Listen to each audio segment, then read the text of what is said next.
Hey guys, how's it going? It's been a while since we've done any sort of filming. About 5 months removed from the last film we made, so figured we'd do a little update. It's been a nice week, so we've been getting some shooting in. So we're gonna shoot some arrows and kind of just see what we can come up with, and just kind of talk about, you know, our experiences with releasing these two films, and just how that all went down, and some upcoming plans, and kind of update you guys.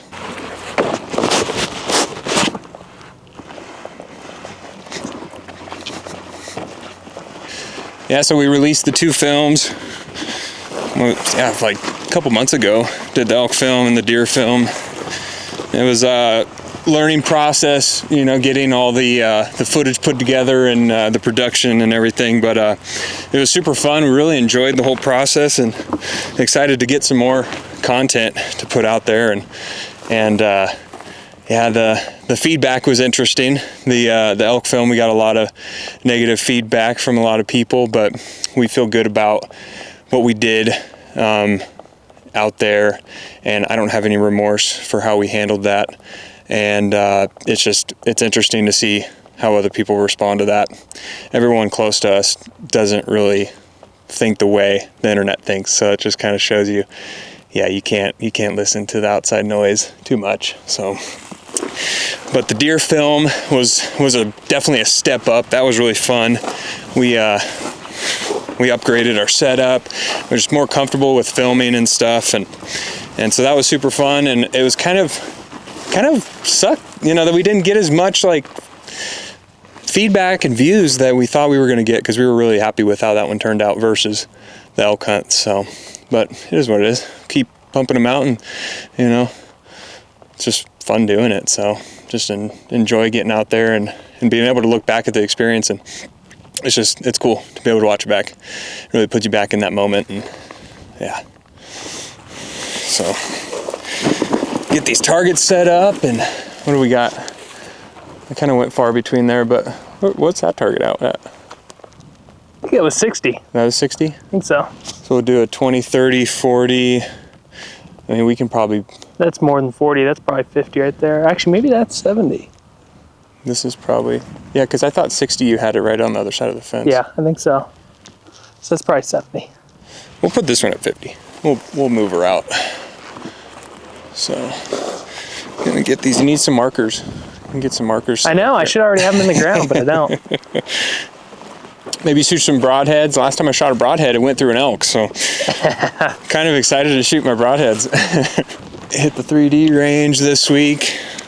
First time really shooting, like, you know, a good number of arrows since last season, so.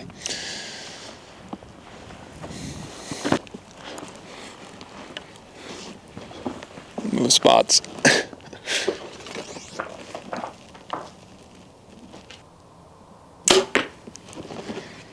There we go. It is 19 yards, so I will be shooting high.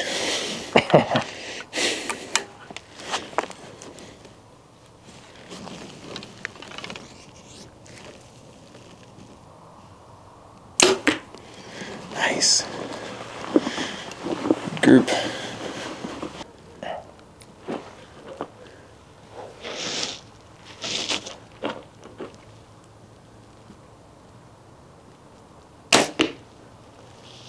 Well, sometimes it rolls. That's what's cool though, is you can just keep hitting it. Yeah. You always got a side to shoot on.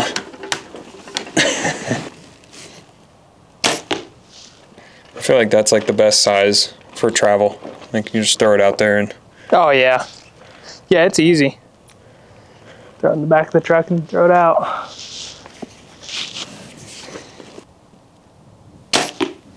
Nice.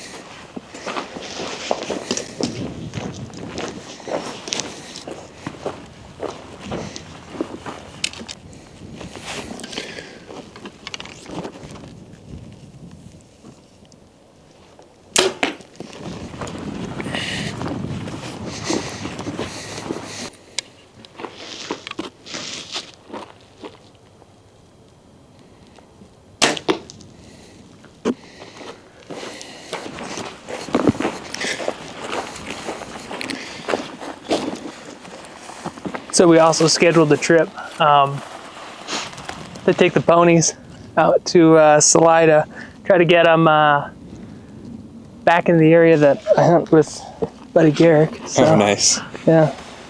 Try to get some training on them, both for me and them. But I feel like if I can at least get them there, that'd be like a good start.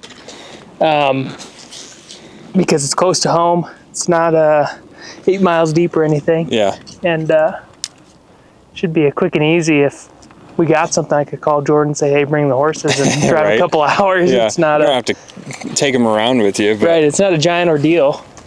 But I really want to try it and get them Let's go say hi.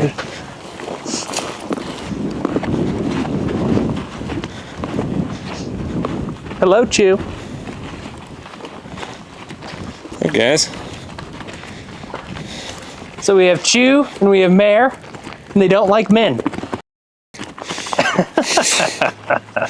We're working on that.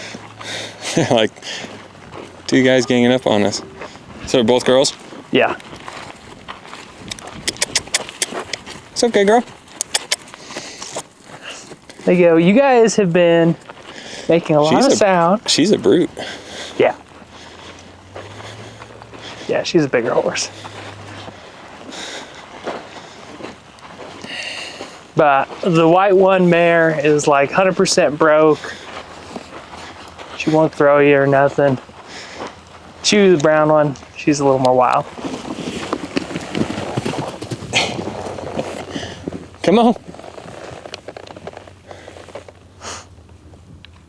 Come on.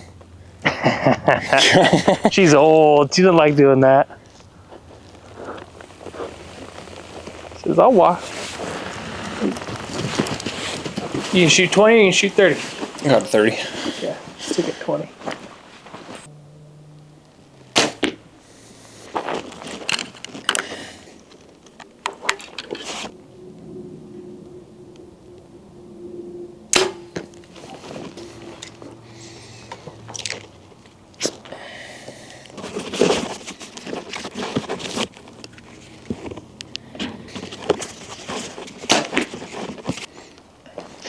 So, you know, I think we've taken some time and talked about like the Utah hunt with us and just between us. And it's kind of interesting how we had one perspective before, and then when you release the video, people had another. And one that I think we both kind of had an idea that people might have, which was not necessarily the most positive. But yeah, I think it's a very tricky situation, and it's so easy to be able to speak on it without being there, to be able to look at it and have your own opinion. Yeah, and I think that's probably what a lot of people get caught up in. And Yeah. I think, you know, you work, and we had months of anticipation, work, a lot of stuff that goes into that, and then it all comes down to this, I don't even know. What do you think that was? Moment where you have we had to a make 5-minute window total. Yeah. Where this elk walks out and everything comes to fruition, and I think it may not have been portrayed in the best light, but I think it just needs to be realized that a lot of that was raw emotion. Yeah. You know.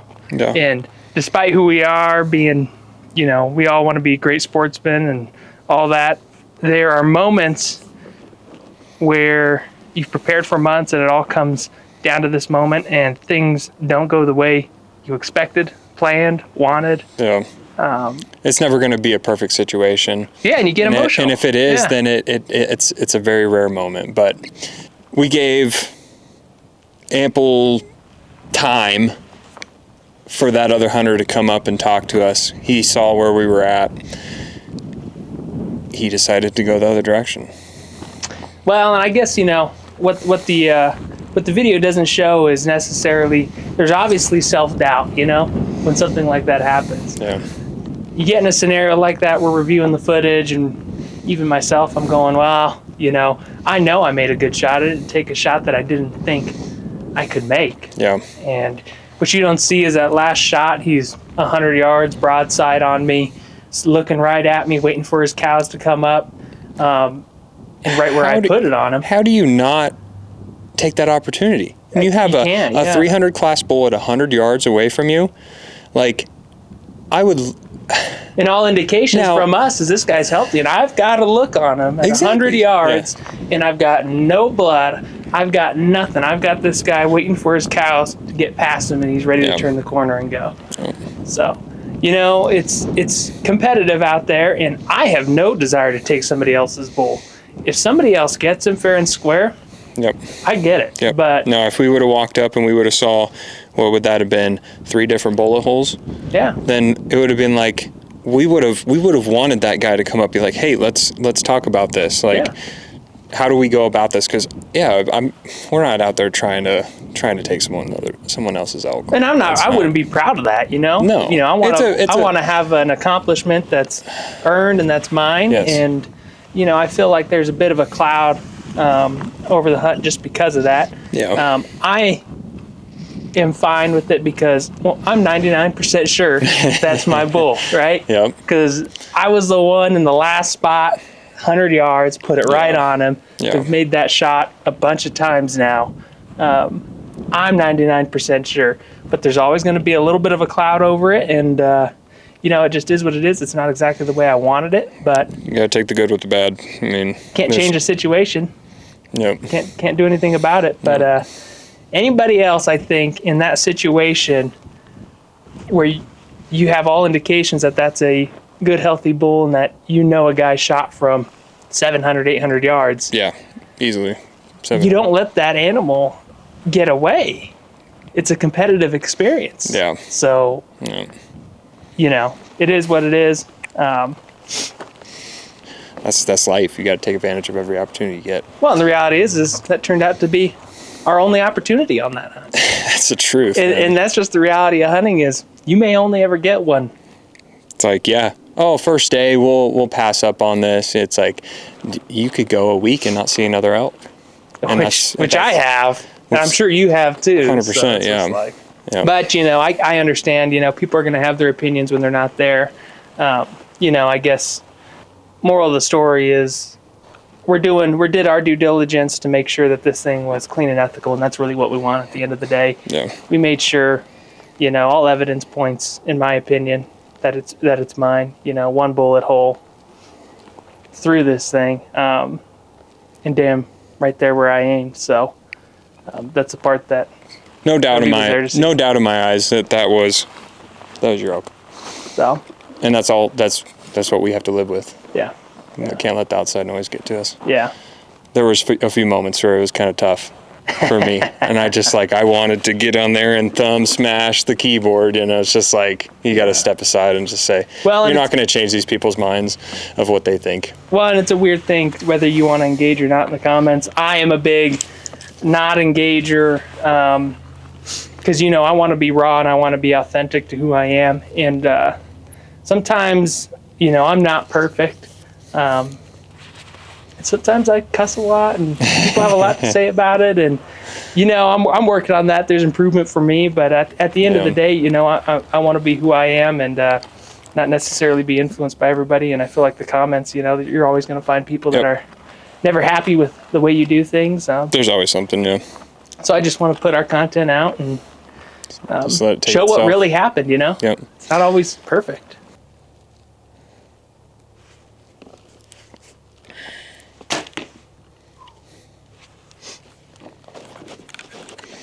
So when we got back from Utah, it was a quick turnaround.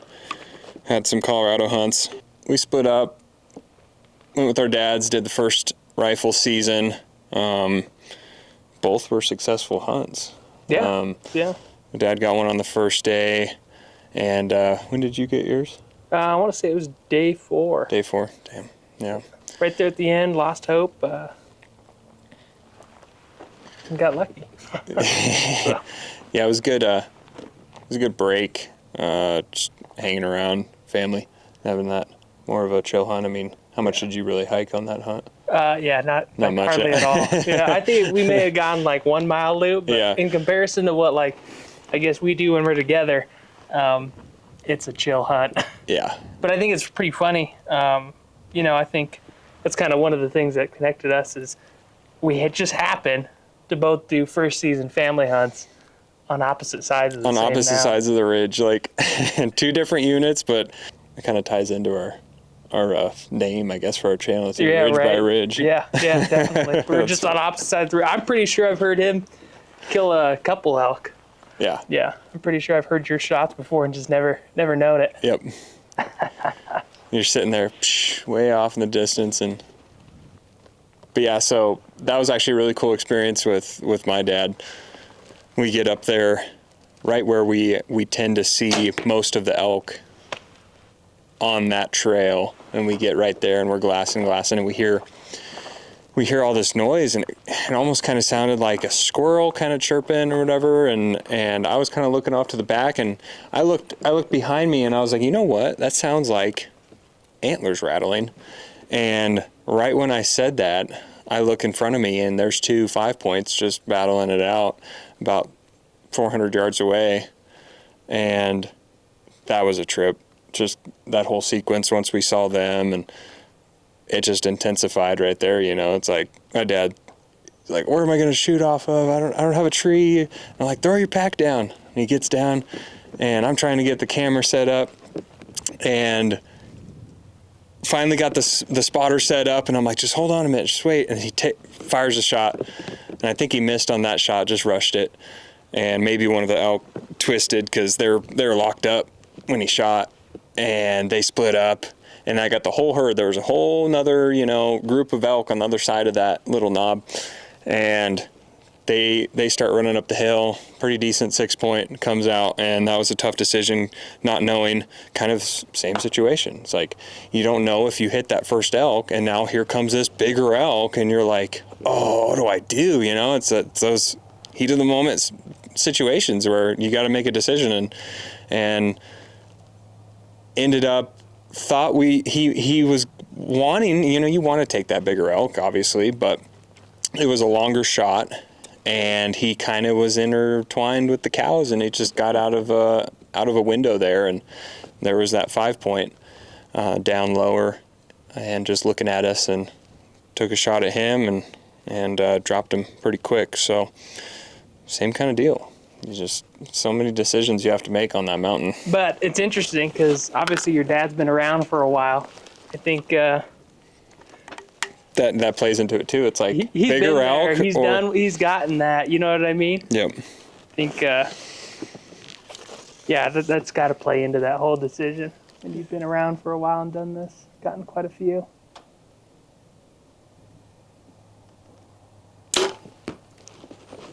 I mean, it's got to be pretty cool too. I mean, it's a different situation when you are, I mean, essentially, like, you don't have any stake in this. You're getting to guide your dad. No, I'm just the guy trying that taught you and everything. It's kind of, yeah. There's got to be a layer of that's pretty fun for you. Oh, you know? yeah. And to be able to be getting into filming and being able to capture all this, that was my really goal in that hunt. Not to capture the whole hunt, per se, but just to be able to get that kill shot and be able to have that for him too, because he's never had a film put together for him, like never been able to look back at the shot. Yeah. So that was cool for him too. Well, I think that's just a motivation for all this. Whether or not we post it or not, it's cool for us to be able to look back, and it's cool that you got to film that one for your dad, and he's gonna get a look. Yeah. And see all that. So then after we got that bull taken care of, we had 2 more tags in camp, and we packed them out. It was only like a 2-mile pack out, and we actually were able to get ATV pretty close to him. So not too bad of a pack out, but then got out the next couple of days with one of my cousins, and got super close, I believe, on that same elk. And he was hot. He was bugling, and it was a super fun experience for him. He went into the hunt just like, I just want the opportunity to be able to, hear one and have that chance, and he got it, because it was pretty fun chasing him around the mountain. I was definitely in a little bit better shape than him, and it kind of frustrated me at times, and I think he knew that, and he pushed himself a little bit harder than he may have wanted to. And but that was a fun experience for both of us to be able to witness him bugling. Like it was cool. I mean, he was just sounding off, and I thought we were so close. I was like, man. You got a lot of experience this year bugling then, huh? Yeah. Between that one. Because, yeah, I was talking with him, too, and I may not be the best bugler, but they talk to me. They like to talk to me. That's all that matters. Yeah. Whether they're trying to pick on you or, you know.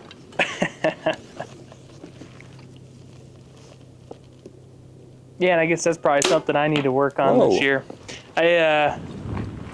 So you've got a premium tag coming up this year. So I'm working to make sure I'm available and actually be helpful on the hunt. So I'll be recording it for the weekend. But I think a big thing for me is getting up to par on being able to bugle if we're in that situation where I can be behind you. Yeah. And not even just for you. You know, I go with another buddy for archery, and that's something I want to get way better at is being a little more useful in that realm and not relying on you guys. It'll be fun. Yeah. It'll be fun. It's going to be a great hunt. I think I'm drawing it. We'll see. There's a chance I may not, but I'm banking on that I am going to be that one of the 90%. Right. The odds are in your favor this year, so.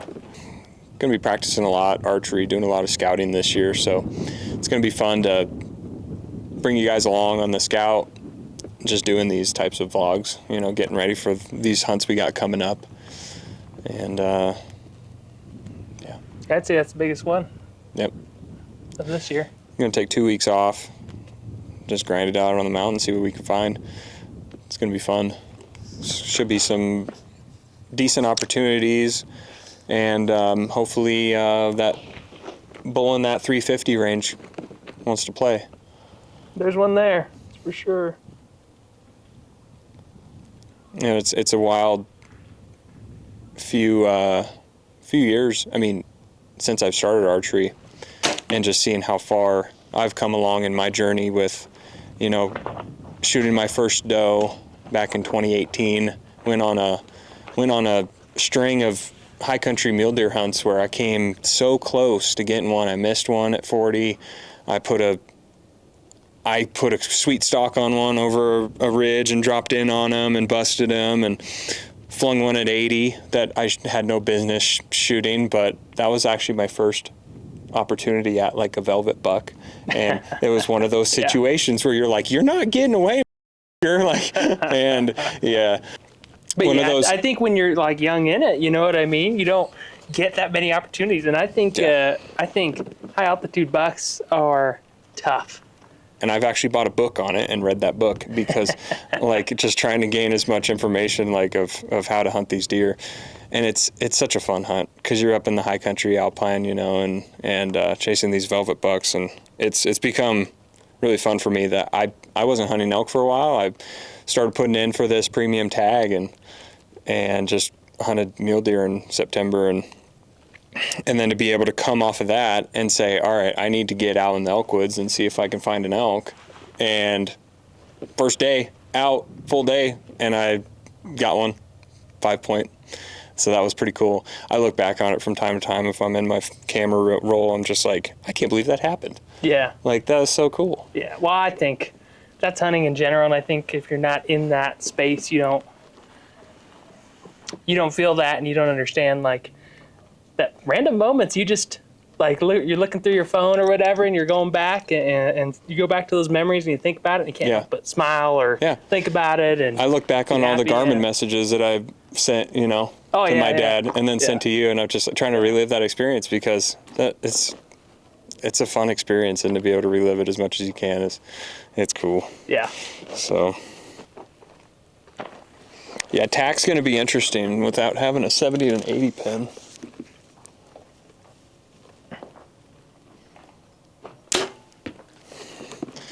So I'm not like really changing anything on my bow setup this year, except for maybe that. I really want maybe like a 3-pin with a dial. And I'll keep this and probably down. Jordan wants to shoot. So maybe I can turn this down, put this sight back on for her, and then whenever I do get a new bow, like next year when I decide to focus on archery more, I'll just take the other site and move it to the new site, to the new bow. Yeah. But because I would like to dial, and I think the 7-pin is too crowded. Mm-hmm. Yeah. I mean, yeah, you got It's a lot going on there. It's a lot. Yeah. And typically 20, 30, 40. I mean, if you're looking at 50, you got a little bit of time, don't you think? You think, but yeah, it's still close. Yeah. I mean, you got to think, yeah, that's... Well, because that's what everybody worries about is, do you have enough time to dial that? Yeah. Maybe if you got somebody that can give you yardage. That is what's nice about the 7-pin, though, is you don't have to dial, and you can take that up to 80-yard shot. You really don't want to be shooting anywhere past 80 anyways, unless you're practicing. Yeah, I don't think I have the capability to shoot past 50 right now. So the 80, the 60, 70, 80 is just for fun and targets. Yeah. So yeah. I'm not changing anything with my bow. My bow's well, and for the future, I'm gonna keep this bow for a little bit. Well, that's a newer bow, right? Yeah, 2018. Yeah, that's new. I'm gonna go 50.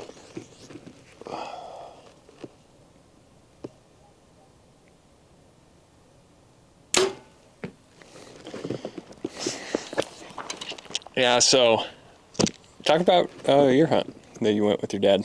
Yeah. So we've been doing this spot, man, I can't even say for how long. I mean, I've been going there since I was 10 years old. My grandpa's been hunting that unit, and we kind of migrated toward the top, which is the opposite side of the ridge where Lucas hunts. And to be honest, it's not a great unit, and we haven't had success there in quite a while. We used to be very fortunate and successful every year, but that kind of dried up probably 5-6 years ago. Kind of beetle kill. But this year we went up there, and my dad, my brother, I think they're getting worn out on it, and I don't blame them. It sucks when you go years without getting anything. But we kind of pushed through this year. Really, this year the priority was my brother, getting him something. Mm-hmm. I hiked with him, and kind of how you were with your dad. I was prioritizing him, and I told him, you get the first shot. I'm here if there's a second, but trying to get him something because he hasn't ever gotten an elk. Really, never? Never. But I mean, he's you son of a bitch. You shot his elk? He's 16. So, but here's the thing. No fault to Henry, but he did have I think it was his SATs. Oh, yeah. So he had to go and leave a day early for his testing. School's overrated, just being an electrician. Yeah. And I've got this spot up there that, I've had a couple opportunities on big bulls. Yeah. And it usually doesn't deliver. Right. But me and my dad went and sat there, and sure enough, I think they came actually right over the ridge from your side. Yep. Don't know. They tend to do that. Who knows who pushed them over? But they came right over the top as usual. That they do that every now and again. And I got an opportunity, and unfortunately Henry wasn't there to take that first shot, so I obliged. Hey, I did. I see, he ain't gonna let an elk run off. Yeah. Without some shots. Yeah. So I mean, got a nice little bull up there. Honestly, 6 point. Yeah. Was he 6 on both sides? No, you have to look at him. He's 6 and with a broken 6 on the other side. So, but I'm still in shock about that. I mean, one, I haven't gotten an elk in probably 5 years, and then this last year within 2 weeks. Back. Yeah. Right? Yeah. Maybe 3? Yeah. It's insanity to think. I mean, I can't be more excited and more happy about that. I mean, it was awesome. Yeah. But anyway, just to get it with my dad, we're kind of getting to the point where, he's getting up there. I don't know how many more he's going to do with me. So, gotta enjoy every one of them. And this upcoming year, I think, with the family hunt, Henry's got to get a bull, got to get his shot, and got to get my dad another one too.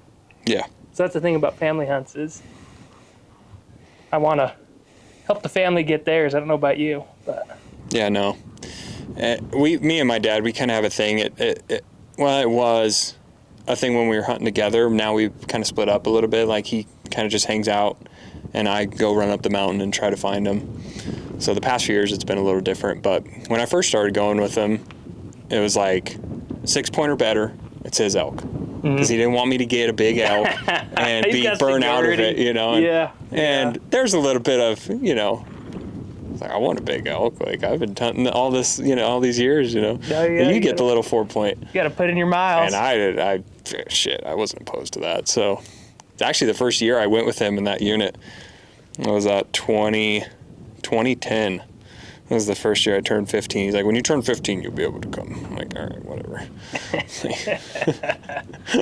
So I had a shot at a 4-point. There's some outfitters that used to go in there. They don't go in there anymore, but I think they blew through there with the horses. They spooked them out of the bottom, and they were jogging across there, and I missed. And that was my first chance. And then he ended up shooting a 6-point that second day. And then the following year, we go up there, first day, sitting there eating lunch, and here comes the spike, you know, and then the bull bugled, and he come out of the trees, and he shot one the year before, so I'm like, it's only fair that I get to shoot this one. And it just happened to be a 6-point. Nice. So I got lucky there. Yeah. I mean, the family hunts there's something special to me, and you know, it's fun when we get to go, because I feel like now I get to give a little more attention to being with the family, because we get to do our hunts and focus on us when we're elsewhere. Mm-hmm. And now when I go with my family, I want to see my brother be successful. It's not about me. Yeah. It's about my brother and my dad, and seeing that and just having fun with those guys. Yeah. I've been kind of missing it, because I've been putting in for this tag that's been taking me 7 years, and I haven't been able to get that tag every year. And then I see him shoot that. I'm like, man, I want another elk back in here. Right. Yeah. Well, I mean, you got your archery one close to your family land there, so. Yeah, that was cool. Family land. Yeah.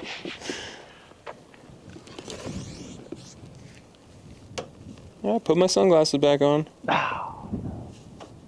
I'm going to shoot through the nose crack here.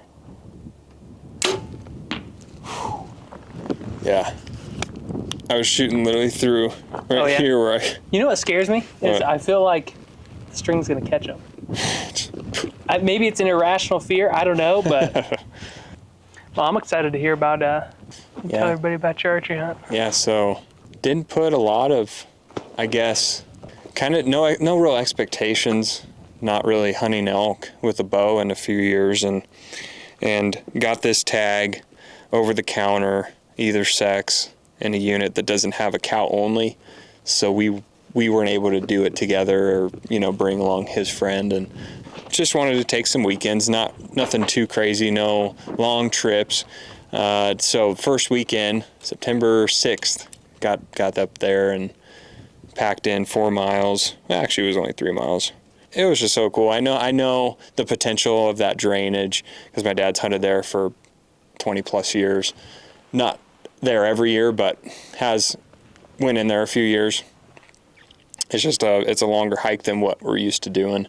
And got in there and glassed up a herd of 30 the night before with a few bulls, and good bull. That was so cool to be able to see those elk, and to just be able to sit on that the night before and actually like know that there's a chance, like, and to be able to get up on there on that mountainside and be able to chase one of those elk. So that was cool. Got up the next morning, glassed them back up.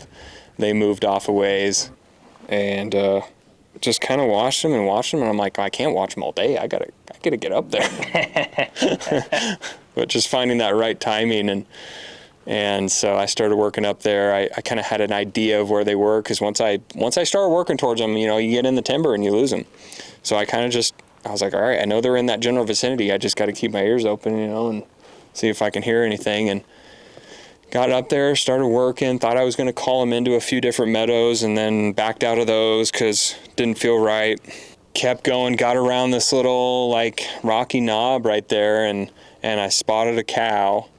The thermals were good, wind was good, there was zero wind, and and those thermals were kind of pushing the air down because that sun was coming up and starting to work down that mountain. Found those cows, and all I saw was the cows, and I was starting to get worried, and I was like, I need to back out of here because the wind was kind of getting shifty over there. Backed out of there, got into a spot, and I'm like, I bet you that's the main herd. They were pushing that little 5 point away. That 5 point's probably hanging back still. And sure enough, yeah, I get there and I get set up, and I'm like, this would be a good spot. I could see up there quite a ways and have plenty of shooting lanes. And sat there and started doing some cow calls, and no more than 3-4 minutes spotted that elk moving up through there about 100 yards. Just started working his way down, and man, that was exciting to be able to just have that moment of him coming to me, because I've never had an elk get that close to me. That was that rush. Oh. I'm sure. I was just like, oh, the fuck, this is happening. So I get an arrow knocked, and I'm sitting there. I'm kind of kneeling down, and I took the shot on my knees, and we all practice that every now and again. Yep, because you're trying to stay tucked in there. I'm next to this little tree, and so he works his way through the timber, kind of working, and it's just like, I can't believe this is happening. This elk is coming right to me, and I'm like, where am I going to draw back at? And he steps behind this pine tree at 40 yards. I'm like, okay, here we go. Shit. Pull back. And then it's like, okay, he's not moving. How long is this going to take? Oh, yeah. It's that 2-3 minute draw. And here, I'll just do it. I'll kind of play it out here. So I'm sitting there. Steps behind the tree. I'm kind of just like, oh shit, this is happening. All right, let's pull back. I sit here probably 45 seconds. Just waiting. Longest 45. Oh, possible. Just waiting. And I'm like, this is about to freaking happen. Trying not to make the moment, more than what it is. But I mean, holy shit. Like, there's this freaking elk right here. And finally he steps out, not kind of like quartering to me. And he's looking around. He's not sure. He's like, where's this cow at? And he just takes one step to the right. And it just like, I don't even remember exactly how but it happened so quick. Once he took that step, it's just like, all right, there you go. Send it. Didn't know where I hit. It sounded like it hit a rock, to be honest with you. And I think it went clear through him, and it hit a rock. Oh, that's right. You never found the arrow, huh? And I had a clean pass through, and I never found the arrow. Yeah. But what was weird is, you would have thought I walked all around that area, and I could not find that arrow. And so I had no idea, because I had no way to review the footage, and it's just like... You got nobody else to look at either and say... Yeah, did I hit him? Yeah, it's all you. And he stopped, he went up, and he kind of stopped at 60 and looked around, and I couldn't see any blood on him. He didn't look like he was like breathing heavy or like was kind of like acting funny. Like, he looked normal. Yeah. And he went up to 60. I knocked another arrow, drew back, and right when I drew back and he was at 60, he busted and ran up. And I'm just sitting there kind of beating myself like, what did I do wrong? Like, it's because every other time I've flung an arrow at an animal, I've missed. So it's just that automatic reaction of like, oh, I did it again. Yeah. Screwed up again. Like. So that's my constant battle. Yeah. And I heard a big crash, and I just thought he was just running through the timber. Yeah. Like, I thought he just hit a tree and was just thrashing through there, and sure enough, that crash was him falling. And I go up there, and I found some blood. I didn't believe that I made that shot or that it was a lethal shot. So I saw the little drop of blood, and I saw an actually pretty good splash of blood, but it wasn't like frothy like lung. Yeah. You know what I mean? Yep. So I was like, maybe I just hit his leg, and I just blew an artery right there or whatever, and that was that shot of blood right there, because it was pretty good. Yeah. And looking back at it, I wish I would have been able to go back with that mindset of like believing in my shot and believing in myself and actually like say, that's a good spot of blood. Like, I hit that elk. But no, I'm over here like, I just hit his leg, like. Yeah. Well, when you missed before, I mean, you can't help but kind of be pessimistic and about not it when you're having walking into it. and not having lighted nocks. If I would have had a lighted knock, which I guess if it was a clean passer, but it would have helped me probably be able to you guide lose an that arrow in. Yeah, Yep. when it's in the air and it's going that faster in the moment, you lose it. So I walk up there and I'm just like, I'm moving really slow because I got an arrow knocked. I'm thinking I might be able to get another shot off on him.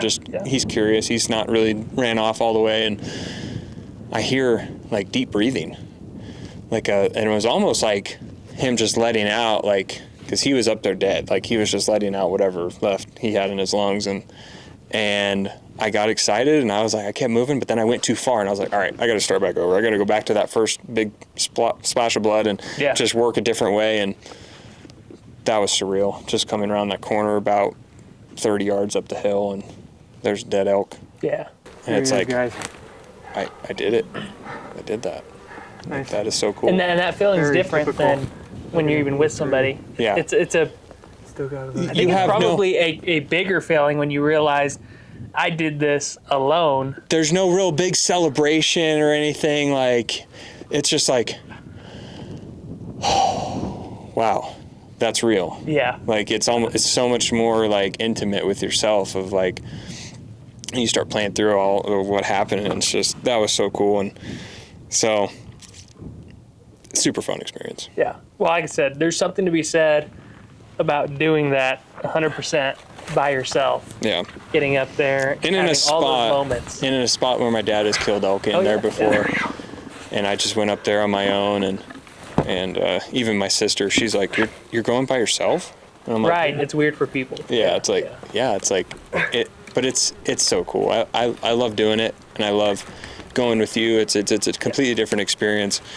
And, but to be able to have that moment by yourself, it's something everybody should experience. It's fun to go with your buddies, but it's just different. Yeah. No, 100%. I wouldn't trade that for anything. But I did get on the Garmin, and I messaged my dad, I messaged you, and I was like, I need some help, because I'm like 4 miles back. No fucking way. and plus an elk is still an elk, and it's still a lot of meat. I did want to share that experience with everybody, and I probably could have did it. I would have found a way. You'd have been there a few days, but I would have made it happen. But why? You knew. You're off. You're on the mountains. My dad's retired, so it's and he told me, he's like, you get one down, let me know. I'll be there. Yeah. And just to talk about that moment too, because obviously you send the message. Yeah. And I'm out hunting too. I'm in a different area, probably a few hours away from you, and we had some luck. But to be honest, at that point, it was probably, I don't know, mid-morning coming into the afternoon. And, we're beat. We had a unsuccessful morning hunt, and I think we're on day, 6 or 7. Mm-hmm. And I knew Lucas was headed out on his first day or whatever. And I get a random message because, I have roaming service here. And so I open it up, and I look at it, and it's a random number, because at that time, you never messaged me off your Garmin or anything. And I'm reading it, and I don't remember exactly what you said, but I can tell you my reaction, and it was just like, that son of a bitch. I think, it just clicked on me while I'm staring at this. I'm like, who could it be? We had a couple buddies, not just Lucas, out. 'Cause I didn't word it like, hey, this is Lucas. Like, you didn't know. You did. I think I said, hey, if you want to come see what a dead elk looks like, come help me. Yes. That's all I said. Yes. Yeah. So, it's a little bit competitive shit talking. But it was awesome, I'm like, oh shit, he got it done first day. I'm like, damn. And you can't help but go, damn, we've been out here 6 days. Yeah. But anyway, so, I messaged back or whatever saying, do you need help? What's going on? I'm talking to my buddy too, we're headed in the afternoon saying, hell, I'm getting in the shade. Let's go see what a dead elk looks like, I guess. And I think you finally got back to us, because I think you kind of took your time too there for a little bit, because I know I had sent back, do you need our help? And I think there was a gap. I was trying to get the elk, taken care of. Yeah. Because I did have some clouds rolling in, and it was good. I mean, it wasn't I was in the trees. It wasn't, out in the open in the sun, but it's when you get an elk done, you gotta start taking care of the elk.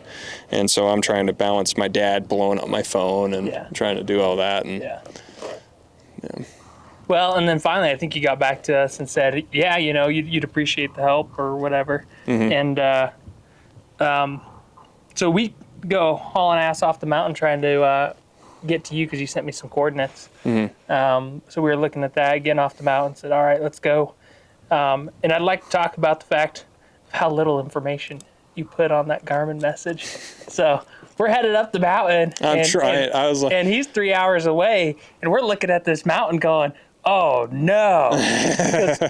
We had a camp basically at the bottom of the mountain, and we had some gear there.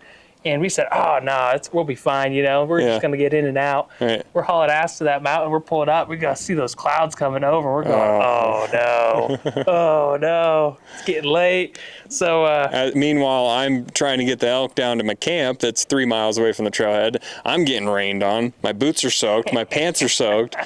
Yeah, well, it was an adventure for us to get up there. I mean, we get to the back there, and the first thing that we run into is a freaking river.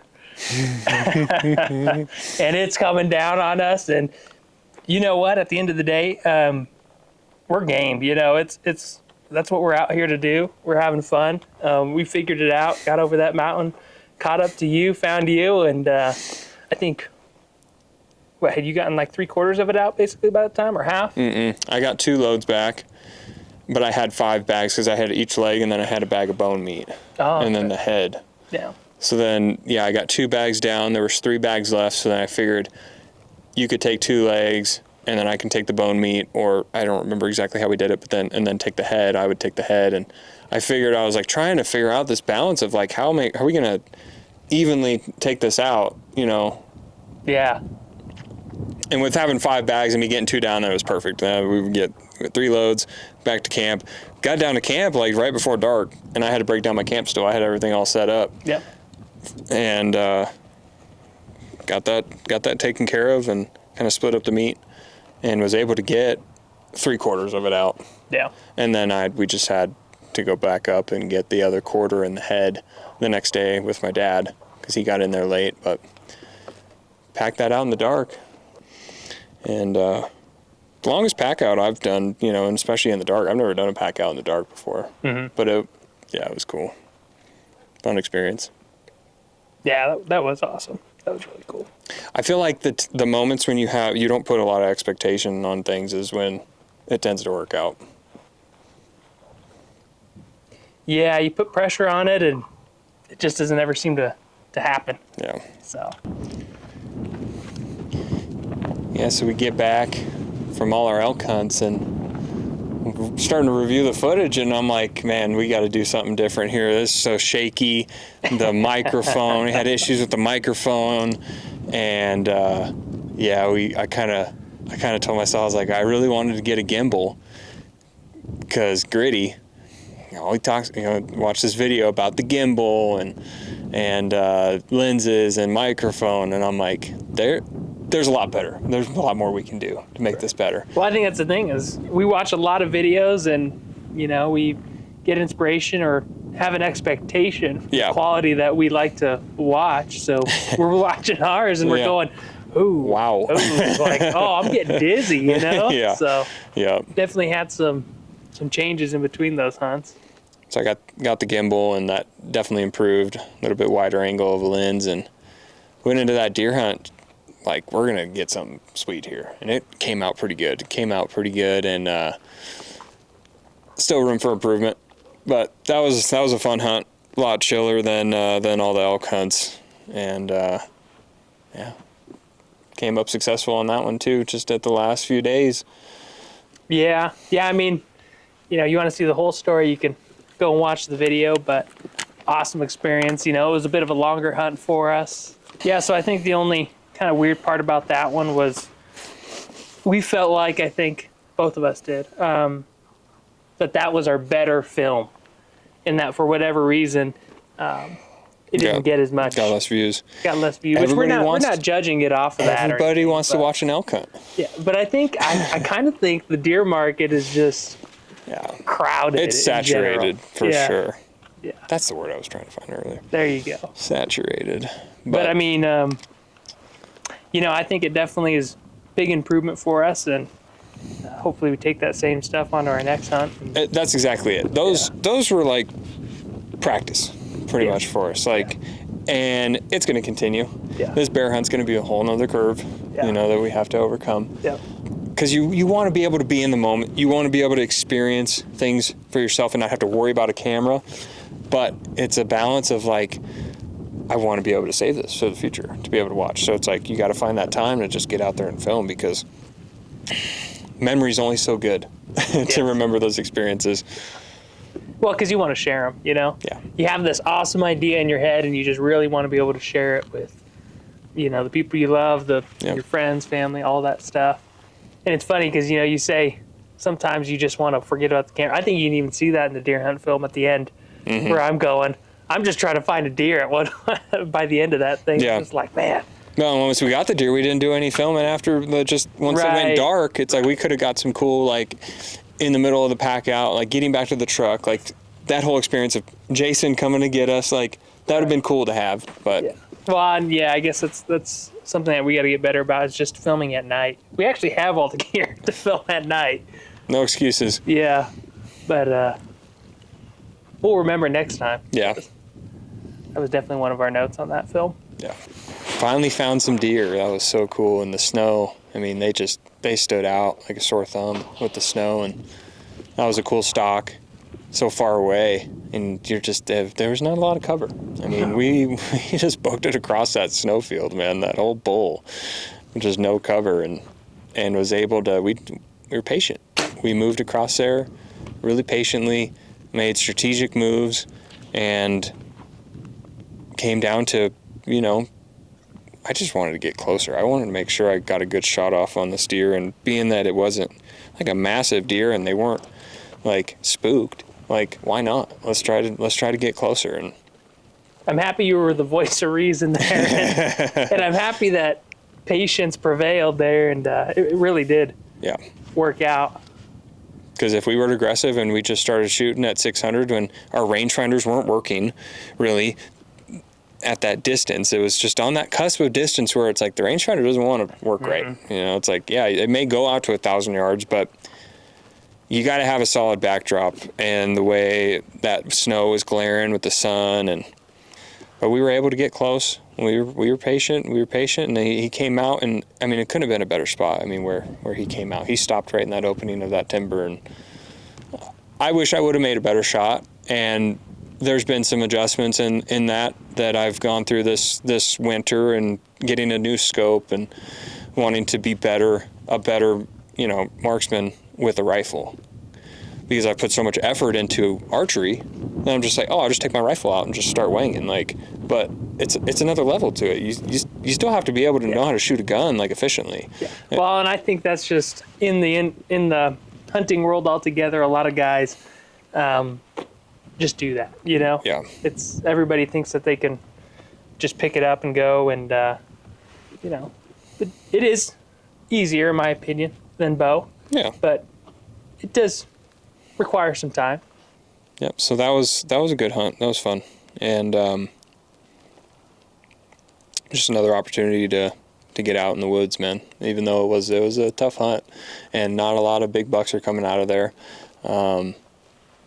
You can see in the video the competition. It's just it was brutal. Yeah. It was brutal out there.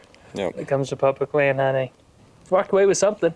Yeah, we did. Yeah, and we got to hang out with friends too. I mean, we didn't show a lot of that in the video, but we had some good buddies out there, and it was fun to see them be successful, and just kind of get to hang out when we got back down off the mountain and grill and BS around a little fire and all that. It's a lot of fun.